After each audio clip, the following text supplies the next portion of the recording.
Good morning dear students, welcome back. मेरा नाम चंदन कुमार सिंह है।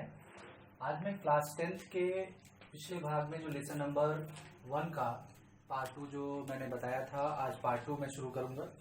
लेसन नंबर 1 के जो पार्ट 2 है वहां से हम लोग शुरुआत करेंगे कि जो वेरियस टाइप के आपके ट्रांसमिशन हैं वो कौन कौन से हैं और उन ट्रांसमिशन में डेटा संचार के प्रकार कौन कौन से हैं और ट्रांसमिशन के तरीके कौन कौन से हैं। ठीक है, तो ये चीजें के बारे में आज हम बात करेंगे और ये चीजों के बारे में जब हम बात करेंगे तो बहुत ध्यान से समझिएगा इन चीजों को, और जो ना समझ में आए दोबारा वीडियो देख के उन चीजों को समझने का प्रयत्न करें, और अगर फिर भी ना समझ में आए तो कमेंट बॉक्स में कमेंट करके मुझे बताएं।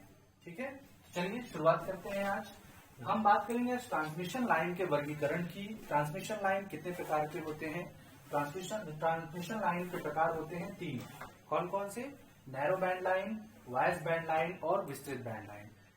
तो नैरो बैंड लाइन क्या होता है इसके बारे में हम बताने जा रहे हैं। नैरो का मतलब होता है छोटा या संकीर्ण।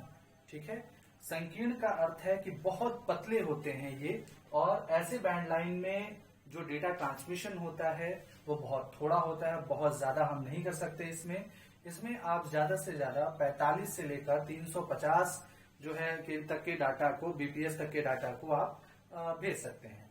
ठीक है, तो इस तरीके के बैंड लाइन को हम लोग नैरो बैंड लाइन कहते हैं। ठीक है, wide band line. Wide band line एक ऐसी बैंड लाइन है जिसमें हम आवाज को अपने त्वरित जो है सेंडर से रिसीवर तक एक जगह से दूसरी जगह भेजने का काम करते हैं।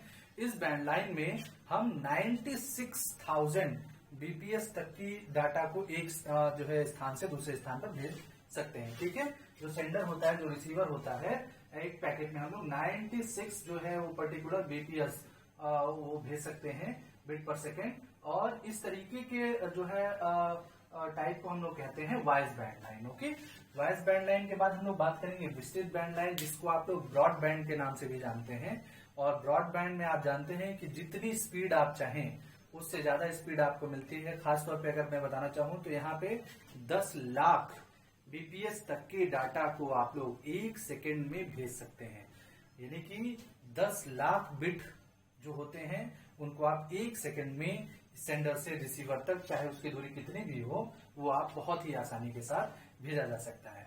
ठीक है, तो इसे हम लोग कहते हैं विस्तृत बैंड लाइन।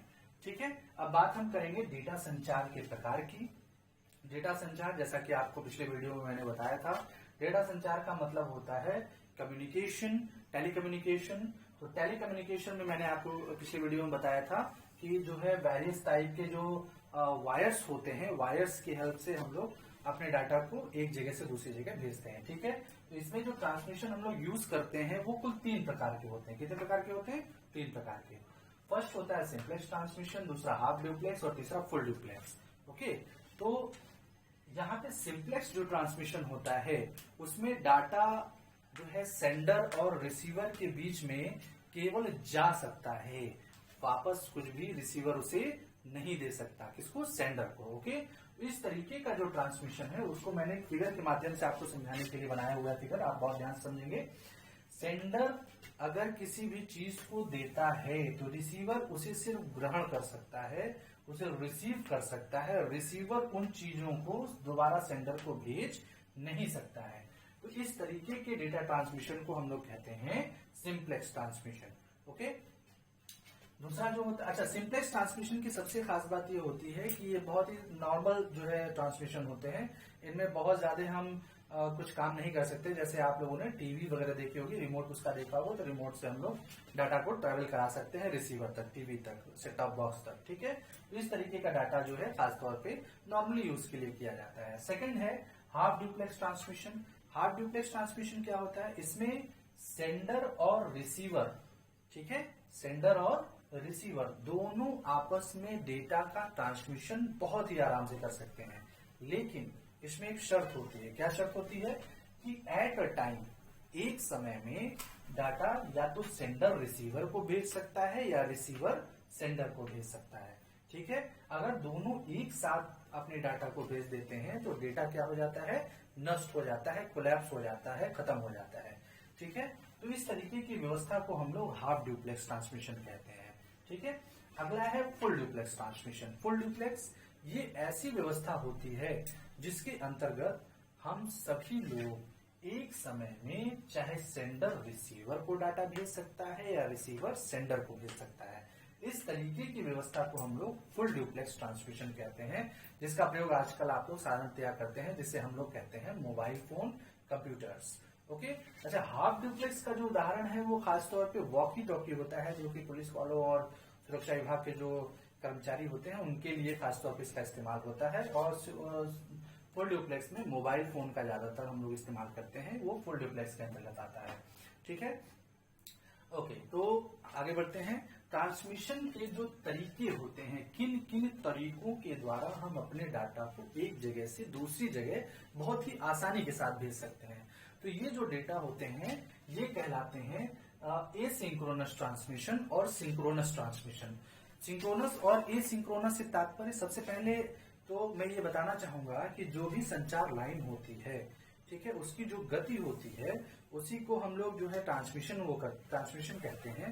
तो ये दो प्रकार की जो आपकी सिंक्रोनस और एसिंक्रोनस है, इसमें सबसे पहला जो असिंक्रोनस दिया हुआ है, इस तरीके के ट्रांसमिशन में हम लोग अपने डाटा को बहुत ही धीरे धीरे, ठीक है, बहुत ही धीरे धीरे सेंडर से रिसीवर तक भेजते हैं और इस तरीके के ट्रांसमिशन को करने में बहुत समय लग जाता है। ठीक है, आपको याद होगा पुराने समय में जब हम लोग 2G या जो भी जनरेशन का यूज करते थे नेटवर्क को चलाने के लिए, तो नेट बहुत धीरे चलता था, एक तो कम भी मिलता था और उस पर धीरे भी चलता था। तो इस तरीके के डेटा को हम लोग कहते हैं असिंक्रोनस ट्रांसमिशन। ठीक है, ये स्टार्ट बिट से लेकर अर्थात सेंडर से लेकर स्टॉप बिट अर्थात रिसीवर तक बहुत धीमे धीमे अपने डाटा को ट्रांसफर करता था और इसी वजह से इसका नाम रखा गया असिंक्रोनस ट्रांसमिशन। ठीक है, इसमें बहुत जो कैरेक्टर्स होते थे उनको ये जानकारी नहीं हो पाती थी कि हम कहाँ तक पहुंचे हुए हैं, इसी वजह से इसमें स्टार्ट और स्टॉप बिट दोनों का प्रयोग किया जाता था। ठीक है, सिंक्रोनस ट्रांसमिशन क्या होता है? सिंक्रोनस ट्रांसमिशन ऐसे ट्रांसमिशन होते हैं जो कि असिंक्रोनस की अपेक्षा बहुत तेज होते हैं। इनके कार्य करने की क्षमता Mbps तक हो सकती है। ठीक है, अब तो और भी ज्यादा हो गई है। ठीक, तो ये जो सिंक्रोनस ट्रांसमिशन है, इनका इस्तेमाल हम लोग आजकल 3G और 4G नेटवर्क के अंतर्गत करते हैं, जो कि बहुत ही तीव्र नेटवर्क होते हैं और इसीलिए हमारा जो पैकेट, डेटा का पैकेट होता है, वो बहुत ही तीव्र गति से जो है काम करता है और एक जगह से दूसरी जगह भेज सकते हैं आप। ठीक है, इस तरीके के ट्रांसमिशन को हम लोग सिंक्रोनस ट्रांसमिशन कहते हैं। ठीक है, जब भी ट्रांसमीटर और सेंडर और रिसीवर अपने आप को सेंडर कोई चीज भेजता है तो रिसीवर उस चीज को एक्सेप्ट करता है और एक्सेप्ट करने के बाद अपने अंदर स्टोर कर सकता है। रिसीवर अगर कोई चीज सेंडर को भेजता है, ठीक है, तो वहां पे भी डाटा की स्पीड बहुत तेज होती है। तो इस तरीके के ट्रांसमिशन को हम लोग कहते हैं सिंक्रोनस ट्रांसमिशन। ठीक है, तो इस वीडियो में हम लोग इतना ही रखते हैं, बाकी चीजें आगे की वीडियो में करेंगे। बहुत बहुत धन्यवाद, थैंक यू।